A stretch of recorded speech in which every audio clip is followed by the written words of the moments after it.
लीजिए मैम, आ गया आपका राशन। साहब ये हमारा सामान नहीं है। हमने तो सिर्फ आधा किलो चावल और आधा किलो आटा ही मंगाया था, कोई गलती हो गई होगी। देखिए मैम, आपने क्या हम लोगों को यहाँ पे पागल समझ रखा है? आप कुछ भी बोलेंगे और हम मान लेंगे।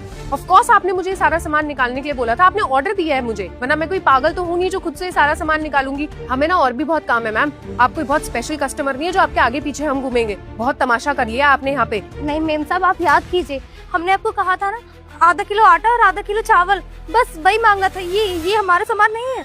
मैम ऐसा कैसे हो सकता है? आपने ये सामान ऑर्डर कराया तभी तो ये हमारा स्टाफ आपके लिए सामान लेकर आया ना। नहीं साहब, ये हमारा सामान नहीं है। हम क्यों ही मंगाएंगे, हमारे पास तो इतने पैसे भी नहीं है जो इतना सारा सामान ले सके। ये हमारा सामान नहीं है। हमारे सिर्फ 2 ही चीजें थी, हमें अच्छे से याद है। मैम मेरे हाथ में ना आपके सामान की लिस्ट है और हमारे स्टोर का ये रूल है कि यहाँ पर जो भी सामान ऑर्डर होता रहता है उसकी लिस्ट तैयार हो जाती है। तो ये लिस्ट मेरे हाथ में, इसका मतलब ये सारा सामान आपने हमारे स्टाफ को बताया लेने के लिए, तभी तो वही सारा सामान लेकर आए हैं ना। तो स्टाफ तो झूठ नहीं बोलेगा मैम। क्या कह रही हैं आप? आपके पास बिल भरने के लिए पैसे नहीं है? जब बिल भरने के लिए पैसे नहीं थे तो स्टोर में आए क्यों? क्या समझा था कि यहाँ पे कोई भीख दे देगा आपको? मैम आपने सारा सामान ऑर्डर किया तो इसके पैसे भी देने पड़ेंगे। अपने पैसे दीजिए और निकल जाइए यहाँ से। ऐश्वर्या, थोड़ा पोलाइटली बात करते हैं, कस्टमर है हमारी। देखिए मैम, आप हमारे स्टोर का टाइम मत वेस्ट करिए, और भी कस्टमर्स लाइन में है जिनको सामान लेना। आपने ही ये सामान ऑर्डर किया है और अब आप इसका बिल पेमेंट कर दीजिए, और इसका बिल हुआ है 12,000 रुपए। तो प्लीज जल्दी से पे कर दीजिए और सामान लेके जाइए।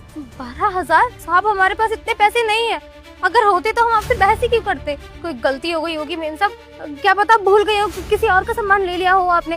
साहब ये हमारा सामान नहीं है, हमें अच्छे से याद है। हमारा सामान आधा किलो चावल और आधा किलो आटा, बस इतना ही है। अब वही दे दीजिए, हम चले जाएंगे यहाँ से। ऐश्वर्या, क्या हो रहा है हमारे स्टोर में? एक कस्टमर ने इतना सारा सामान ऑर्डर करा है और अब वो कह रहा है कि ये सामान उसने ऑर्डर नहीं करा है। गलती किसकी है, तुम्हारी है इनकी? मैं किस पे भरोसा करूं? सर ऑफ कोर्स आप मेरी बातों पे बिलीव कीजिए। आपको बहुत अच्छे से पता है, पिछले 5 साल से इस स्टोर में मैं काम कर रही हूँ, मुझसे कभी गलती नहीं हुई है सर। मैं एकदम वेल ट्रेन्ड हूँ। और आप इन मैडम की बात पे भरोसा करेंगे? ये कल की आई हुई कस्टमर है और मैं यहाँ पे पिछले 5 साल से काम कर रही हूँ। ऑफ कोर्स आपको मेरी बात पे भरोसा करना चाहिए। और सर इन जैसे लोगों को ना मैं बहुत अच्छे से जानती हूँ। इन लोगों की ये चाल होती है, ये लोग ना ऐसे ही करते हैं। आप सर प्लीज इनसे पैसे लीजिए और इन्हें धक्के मार के स्टोर से बाहर निकालिए। बात तो सही है मैम, हमारा स्टाफ ट्रेंड है तभी वो यहाँ पर काम भी कर रहा है, और यहाँ पर हम वेल एजुकेटेड और स्किलफुल एम्प्लॉयज को ही हायर करते हैं। तो इतनी बेसिक मिस्टेक तो हमारे एम्प्लॉय से नहीं हो सकती है कि आपने कोई सामान ऑर्डर ही ना करा हो और वो इतना सारा सामान आपके लिए लेकर आ जाएगी।